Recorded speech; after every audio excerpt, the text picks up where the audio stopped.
Hey everyone, and welcome back to Ideanthro, where today we're taking a little bit of a trip back in time with Malcolm Eadie to look at Bell Vista, which was one of the formative early examples of where water-sensitive urban design was applied at a development scale, and it was a site where the thinking that went into making it go right then was subsequently translated into a lot of the guidance and informs a lot of what we consider to be best practice about where we stick stuff in the landscape and how this works. It's a really interesting story because by understanding the story and the background and the context, it can inform our decision making about what we do next or when we come to new sites and might be getting pulled in different directions. There's so much to this. So I'm really excited that Malcolm has taken the time to have this chat. Why don't you give a second first just to explain why, what was your involvement with Bell Vista so people get the context of why it's you that I'm having this chat with. Okay, well, firstly, thanks for inviting me today, Jake. No worries. It's a lovely day. Yeah, so look, my background and the reason why we're here is, well, I was an early sort of water sensitive urban design practitioner in southeast Queensland. And on this project in particular, I was a consultant and my team were brought in to look at how things were being done here in a holistic sense and then provide some guidance to the developer. So it was a motivated developer to start with. To just see whether there was a better approach than what was being rolled out. It's a flat site of which many developments of the time were on flat land, flood-prone land. So being a flat site, it had many sort of engineering challenges and issues to deal with, particularly in relation to stormwater drainage and management. So as a starting point, it sort of offered a really great canvas for us to firstly look at what was happening and then see if we could apply some new principles and design approaches to the project to get a better overall urban outcome, a better overall engineering efficiency outcome for the project. So we were able to, in the end, and this will reveal itself through today's discussion, find many efficiencies that both saved money and produced better overall urban outcomes and stormwater treatment outcomes. Gotcha, and there is that real comparison here because there were early stages that predate water-sensitive urban design, and then the newer, more famous stage, which everyone comes to and sees. So it's almost scientific in the sense of you have almost a control to compare against. You do. So. You could almost draw a line down the middle of the development, and the eastern part was pre-traditional, pre-contemporary water-sensitive urban design principles. There's certainly some elements of integrated water management, but certainly not the full suite of water-sensitive urban design as we know it. And then the western side was a whole new approach, including new urban layout, street layouts, driven primarily by water-sensitive urban design. So it really is a project that allows you to look at the benefits and the changes that occurred in that critical time. And this was a project that occurred, or at least the introduction of the water-sensitive urban design elements in around about 2003, 2004. Was that the design or the construction? Design started and construction was happening very quickly. Wow, that was quick. It was happening very quickly. So really the developer at the time was driven by the need, with a lot of demand for land, to actually come up with solutions quickly and to have those solutions be able to roll out very quickly as part of the design and development approval process. Because this is pre-GFC, so this is thoroughly SEQ housing boom sort Absolutely, of time. They were balloting land here, it was going so quick. So the solutions had to be developed quickly and they had to be able to be deployed quickly as well. So it was exciting times. So so let's kick this off. We're in the eastern half now at a site that has been photographed many times as a not so nice example of what happened. What we were trying to get away from. Yes. Tell us a little bit about this half and then the context of it. Yeah. So I thought it would be great to start here. Because it was, I guess, the reason why the developer wanted to see a change. But it also enables us to talk, I think, to some of the principles that we were trying to change when we were introducing water-sensitive urban design. So what we've got here was an attempt to manage the stormwater quality from this early part of the development, which sits behind us, which is traditional suburban land. And it was effectively a sand filter. And as you can see, it's surrounded by fencing, some hard walls in behind me there. And I guess where we were starting here is this was actually costing a lot of money to construct. for the developer, there was several hundred thousands of dollars worth of investment in this facility, but really it wasn't returning anything to the value of the development. So from a public amenity, landscape amenity, it was expensive but adding no value. Yeah, and in the early days it would have been even less amenable. Like now, the amenity's not bad because if you're on the outside of this, right, there's all these trees, it's kind of softened up and not as nasty as it once was. But in the early days, this was essentially a concrete box with a pool fence around it, right? Well, it was, but you can also see that it's not a place that the public really is encouraged to go to or explore. So in a sense, it's still disconnecting the people that live here, the community, from their understanding of stormwater, how it moves through their landscape, how infrastructure can treat it and manage it, and it's not really returning any value to them. So, so at that level, we started here and said, well, how could you do something different? There's a couple of reasons why this facility looks the way it looks and functions the way it is. And one is on flat sites like this one, where you allow stormwater to actually get off the surface and into pipes and then run it underground for any substantial distance, is those pipes tend to get deep in the ground and quite large diameter. Yep. So your ability to treat the stormwater before it gets to a receiving environment is quite limited by that context. Yep. So in essence, you have to excavate a hole in the ground simply to get to a point where the stormwater can be treated. Yes. That adds probably 80% of the cost of this facility just to create that connection to where the stormwater is. The excavation. Going deep element of it? That's right. So you look at the cost that's in the retaining walls here, that's a significant cost. Yeah. And if it wasn't retaining walls, it would be developable land battering out, right? So exactly. It's lose-lose either way. It's lose-lose. So to keep the footprint small, there's a lot of cost embedded in the facility. Yep. There's also some very sort of tricky bits of engineering that went on in this particular facility to actually get the stormwater out of the large pipes and onto the surface here. A sophisticated sort of surcharge structure, again, very expensive. Yep. So the driver, I guess, to look at this and go, it's costing a lot, it's returning little, is to say, well, what's driving that? And fundamentally what's driving that is allowing water to move off the surface and underground into pipes before you've tried to intervene and treat it. Yep. And that was, I guess, the driver to rethink, how do we actually reverse that situation and look at treating water as it moves across the surface of the landscape in an efficient way. So that was a starting point. That meant we had to think about how the urban design and the landscape design was going to reimagine this place to treat stormwater as part of the surface treatment before it goes to pipes. The other thing we also identified was the pipe network in this development was very expensive per lot, and that is because it's flat land.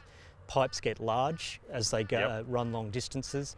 So again, there was a business case for the developer to relook at the urban design to try and rationalise the layout to minimise the amount of pipe and maximise the distance that water could travel on the surface. Gotcha. You'll see, well, if you could see an aerial photo of this development. I can throw one over. Yeah, there are lots of large open channel flow paths that run through the development at a reasonably regular grid. Is this in both the older eastern and in the western? It's in both. So sitting just behind us here is actually one of those flow paths. That's just simply being able to get water off the development on a flat landscape.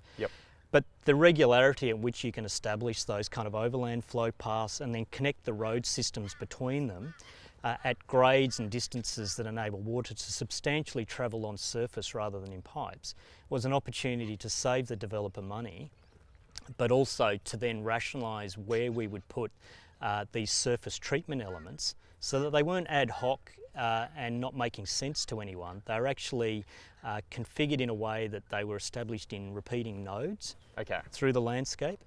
And there was a desire to do that because as a design outcome, we were interested in trying to create a level of legibility in the urban landscape so that people who live in these communities can better understand. Why did that come up as a priority? So I can get the priority, like from what we've talked about so far, I can understand the priorities of, save pipework saves cost, or, don't end up with awkward holes in the ground that no one can access because it's wasted public space. Why was legibility important? Yep. And look, I guess at the time it was this sense that people were very disconnected living in urban communities from their impact and association with their water systems, particularly their stormwater systems, and how those systems then may have an adverse impact on their broader environment. So I guess the initial period of draining a city to manage flooding created very efficient pipe networks. People were most concerned about having stormwater in particular removed from their environment quickly. Yep. We know that the impacts of that were really manifest downstream in streams and creeks where those pipe systems discharge. Yep. Lots of destruction, erosion, lots of litter build-up. But there was a disconnect, I guess. So you can't see, but to your action as the resident. Yeah, and that's right. And, Yep. and in an altruistic sense, we were trying to sort of rebuild some stewardship and custodianship in people of the places they live. Yep. So that what we have to do to intervene to manage pressures and risks, we're actually going back to the source as well and having people's behaviour be part of that overall management regime. Gotcha. Okay. So it was very much an attempt to bring stormwater and water in its broadest context more visible. Yep. And to a more personal scale. Gotcha. Okay. Now we were, interestingly, in the early 2000s into the middle 2000s also getting deeper into drought. Water security, water restrictions were becoming more evident, and so there was also a level of just ensuring that principles of water conservation were starting to be engendered as well. So again, the idea of treating stormwater within surface landscapes is in essence a passive watering of those urban landscapes. Mm-hmm. It's using stormwater as a resource to maintain the amenity and character of a place. Yep. Not relying on people using hoses and again having that disconnect of where the water comes from, just coming out of a tap. So there was a whole raft of principles Yep. sort of wrapped up in what water sensitive urban design was trying to achieve at the time. It was very much trying to reconnect people to the water cycle. Yep. And using as much of our kind of design cues to be able to do that, and really bringing stormwater and stormwater management back to the surface as part of people's urban landscapes was fundamental to that. Gotcha. Now, is this the reasonable segue where we should go take a look at the newer stuff so people can visualise what that Yep. looks like? Yeah. Let's do it. Let's go to the Okay. western half. And here we are. So this is one of the streets in the western half of the development. We've got behind us, there's some stormwater treatment in the landscape. There's a bit of a node here. Yes. What is it about this that's important that we talk about here? Okay, so we've obviously just come from the eastern side where we saw the result of urban design and engineering design having a deep excavated treatment system disconnected from the street and the landscape. So we've come to the first street and the first precinct of this development where the new approach was applied. Okay. So evidence is the landscape is quite different, and what we have behind us here is a node of stormwater treatment. Okay. And you'll see it's nested around the intersection to a local access street. Mm-hmm. That's traditionally where most of the landscape embellishment occurs in Yep. an urban development. And then as you go up the streets, it's a less frequent sort of pattern of street trees. So there's always a traditional investment in landscape at those points. Yep. So having that being a functional landscape for stormwater treatment was a nice cost synergy in the project. But of course, to make that system work, the street layout and the urban design needed to be done in a way that enables stormwater to stay on the street, in the gutter, to get to effectively the intersection point or the sag at the intersection. Yep. And then have it shed off into those landscapes on the side. And that's because, as you said in the first section, as soon as it's in a pipe, you have to excavate deep because it's flat land. That's If right. it was sloping land, it wouldn't matter because you could get your pipe back to surface. That's right. Because it's flat, you can't go underground. That's Okay. exactly right.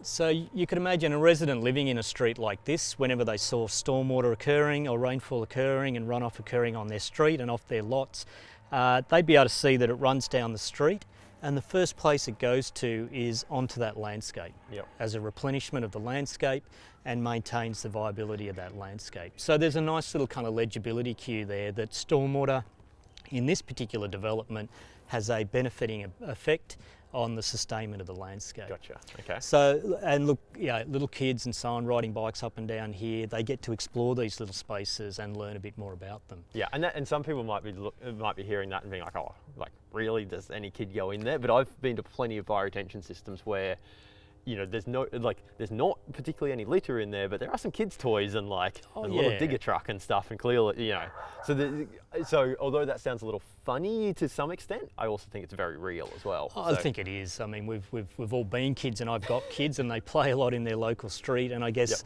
you know, these are places and spaces that they can explore and play that they wouldn't otherwise have available to them. Yeah. So let's talk though. You mentioned that to make this happen in a legible and a nice and a sensible way, there was some stuff that had to happen with the lot layout. Yes. Because we see plenty of streetscape bioretention being built in modern developments, but it's very much afterthought, plop on, and not as nice as this. So what had to change here to allow that to happen? Yeah, so, well, first and foremost, the urban developers working on the project engaged, and it was a process of completely relaying out this western part of the development. Okay. And there was a couple of principles we were obviously using. One is... was there already a plan? Like, at what point was it? Yes, so someone already had a road layout, presumably already had a stormwater design. Yep. Like, they were fairly heavily committed? There was a layout for the entire western side of this development. There was about to be another significant investment similar to the one we started at on this western side, and the developer said, before we commit to that, is there another way we can do it? Okay, because I was about to ask you, how did you convince someone to pull up? Okay, so the developer was willing to at least think about it. Yep. And then when an alternative came up, what was the selling point to make them actually change? Because it's one thing to be like, we have a design and someone sketched us like, so a rough concept of how this could be bad. How did you actually convince them to then reinvest in the design? Yep. So look, I think there's probably three elements to that. Okay. One was being able to unpack the unnecessary cost that was being incurred in the existing, by virtue of the existing design, in stormwater pipe infrastructure and treatment infrastructure. I guess the evidence that they had a build asset that they didn't like was obviously they were looking for an alternate solution, and of course we had to have an alternate solution. So it was useful for us to be able to come to the table, and we were borrowing some of the typologies from projects like Limbrook in Melbourne that were using at-source type treatments. Some of the experience from other jurisdictions where at-source treatment right down to street trees were starting to be used in other jurisdictions. So we had enough evidence, I guess, to suggest that there are techniques and approaches that will work, provided the urban design is rethought to support that type of solution. Gotcha. So the urban design needed to move away from catchments that were not considered in relation to the topography and the landscape. And because it is flat land, you do have the ability in most cases to terraform the land and create the kind of pattern of... yeah, because you're not taking that much. When you're cutting a little and filling a little. And that's right, and most flat sites are a concertinaed landform entirely created by earthworks. So you've got a lot of flexibility then to make sure that your street and lot layout over the top of that is efficient. Gotcha. So that's where this one started, and at the time there was a street design manual in Queensland called Queensland Streets. And it was also reconsidering the function and role of streets as critical bits of the public domain, and was very much looking at principles that encouraged the co-use of streets. And a lot of the principles that were in Queensland Streets were about limiting traffic volumes and flow through local streets and so on, and that was starting to set in itself a pattern.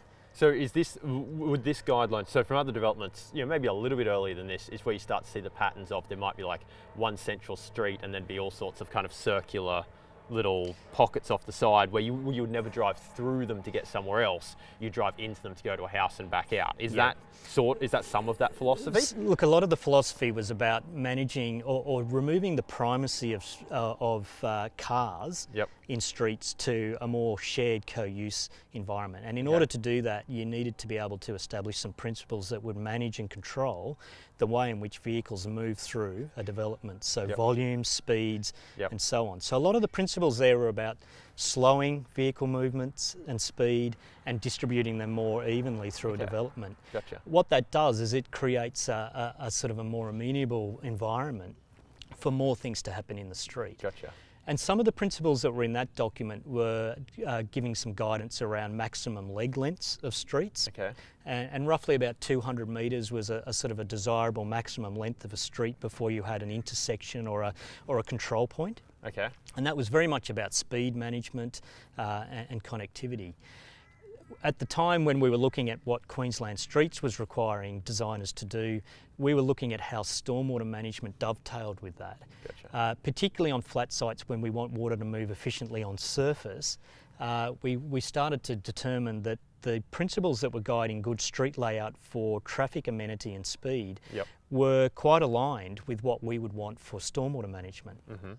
So for instance, a 200-metre long street in southeast Queensland that had a high point or ridge line created mid-length, about 100 metres along, so it grades evenly to each end of the street, pretty much has enough fall and capacity in the gutter system to enable stormwater to travel along the gutter before it has to get to a pipe. Yeah, without getting either too deep or too wide. That's right. To not be appropriate for traffic. That's right. That's right. So a 200-metre long street could pretty much be developed without any pipes until you get to the end of the street, where water would have to go into a pipe system. Which suddenly sounds like dollars being saved for that developer who was used to deep Absolutely, and that's entirely achieved through design, starting to think about these things in an integrated way.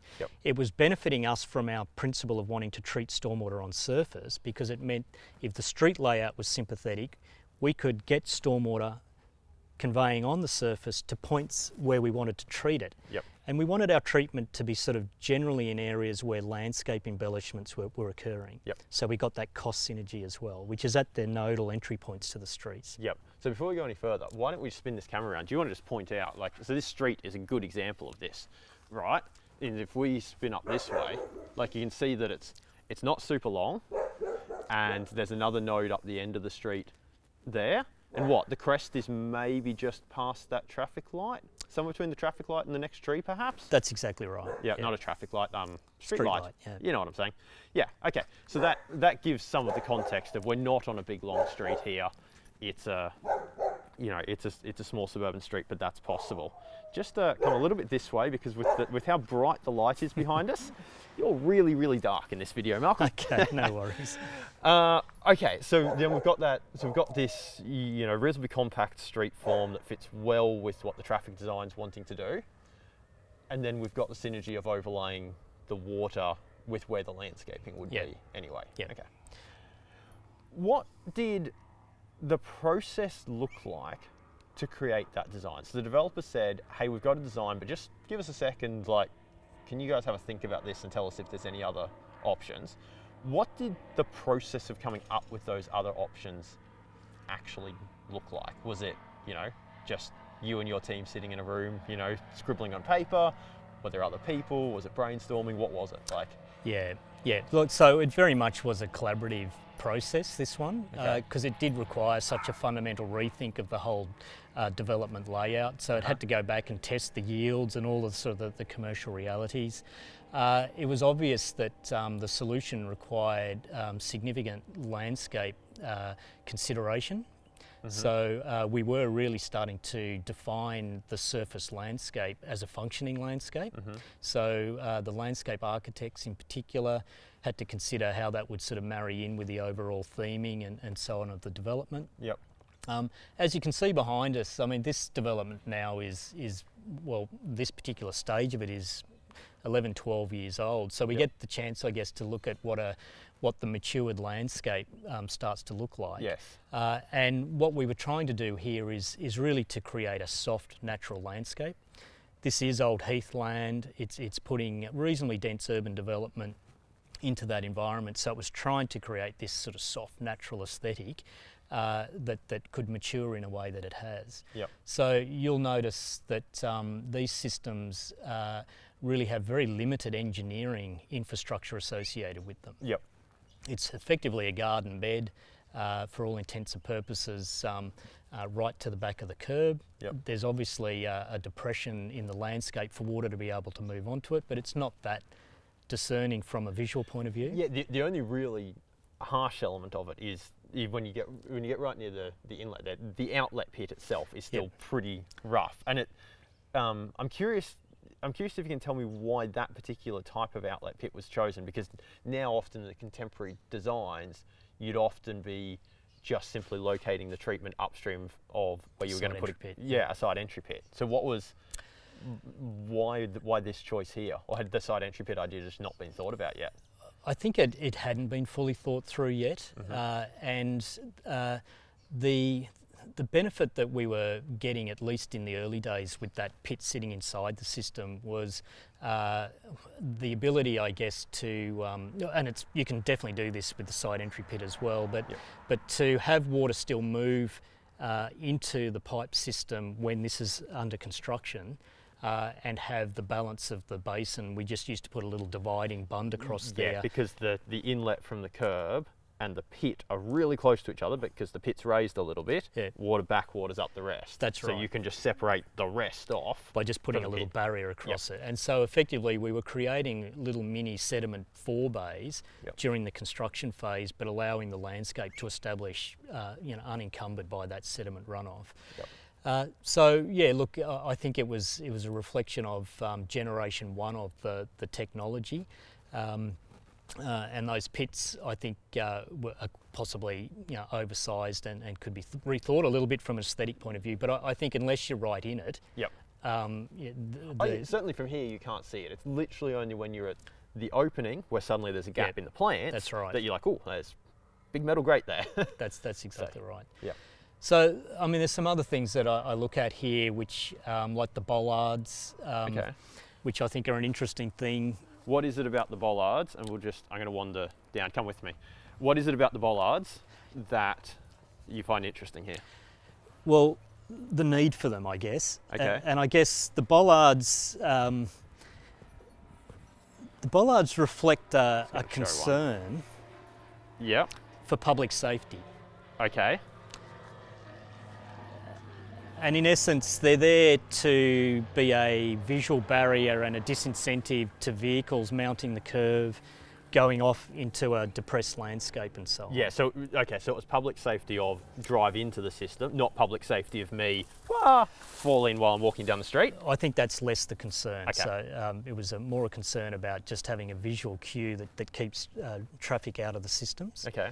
But again, I come back to the fact that the whole design of the development, based on principles of Queensland Street and so on, was about reducing the volume of cars moving through these local streets. The speeds are right down to less than sort of 30, 40 kilometres an hour. Yep. So I think this was probably the first step in our risk engineering of these systems that has moved them from what is ostensibly a landscape and a soft landscape in this generation one version to now what are much harder, harsher, more engineered facilities in a lot of the versions of these streetscape bioretention that you see around today.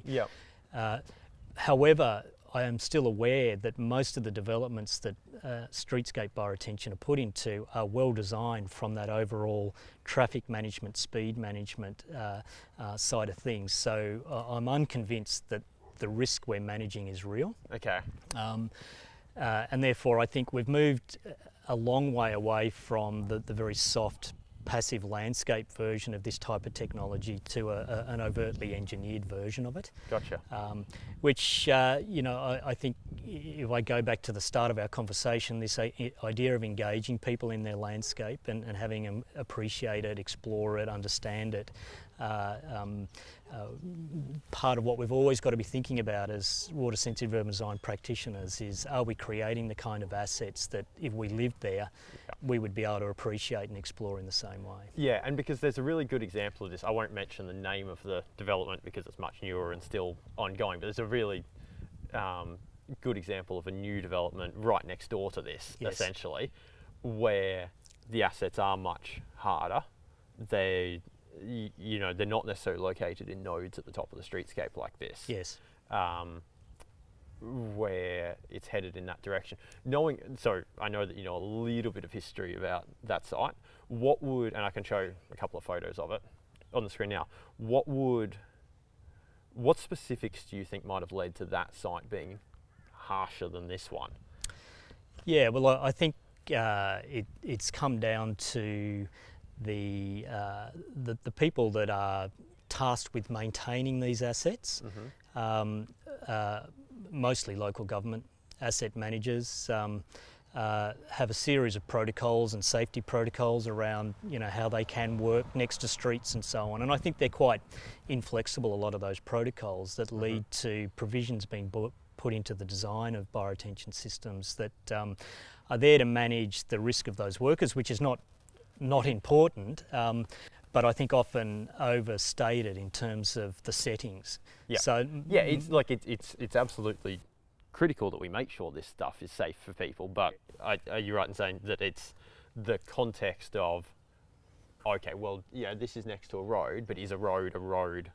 What exactly, sort of road is yeah. it? And are we really designing places where we've designed out through good design? And I think we do have good design largely, Yep.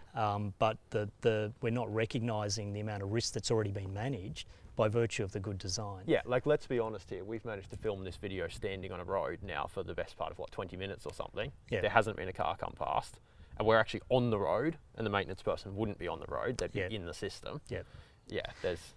And look, contemporary discussions around the design of these facilities today are complex. There'll be discussions around what level of provision do you need for a mother walking a pram down the street if a car comes around the corner here. Yep.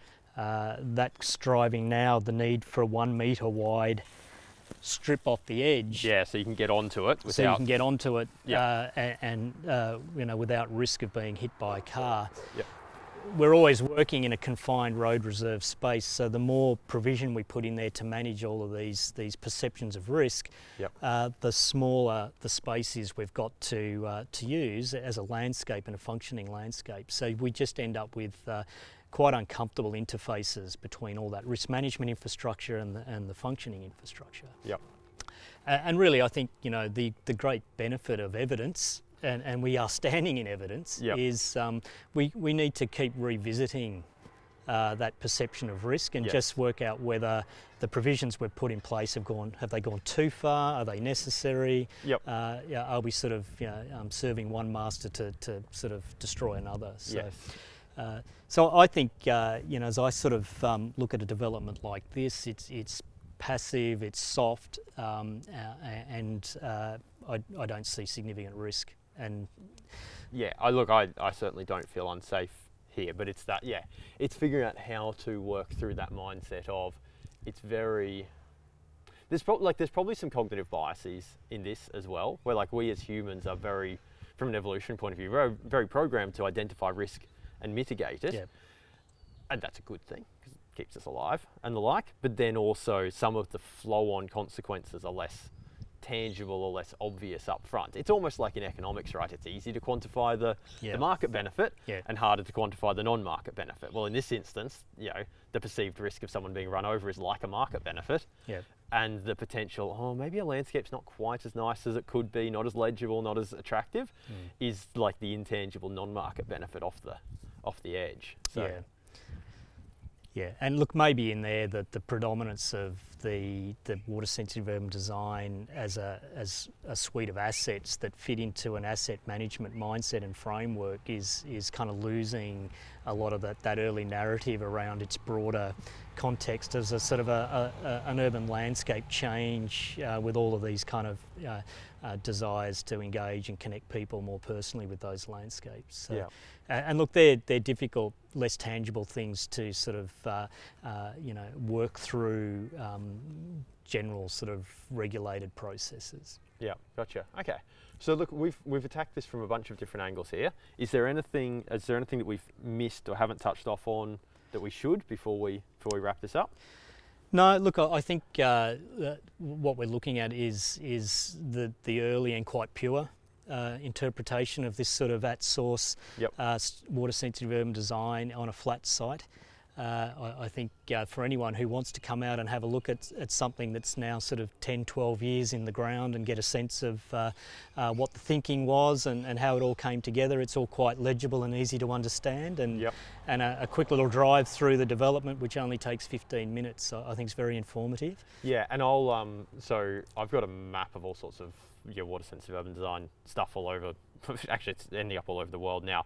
Anyway, these assets are on it, so I'll stick the asset number and the link across the screen so people can come to exactly this spot and exactly the detention basin at the beginning as well if they want to have a look. So cool. Okay, thank you, Malcolm, for, no worries, for Jack. having a chat. That was good. I learnt some more context about these sites. And this is part of the reason why I'm interested in this discussion, because I'm aware that I've been privileged to, you know, even in my, 7 years in the industry, to meet people like yourself and, you know, Alan and Sean and Sally and, you know, all sorts of people, and learn a bunch of this. But I'm really pleased that you're able to share some of that context for people who maybe haven't had a chance to spend time with you or anyone else. So. Yeah, and look, before I finish, obviously there's many people that Yep. were associated with this great outcome here, and Yep.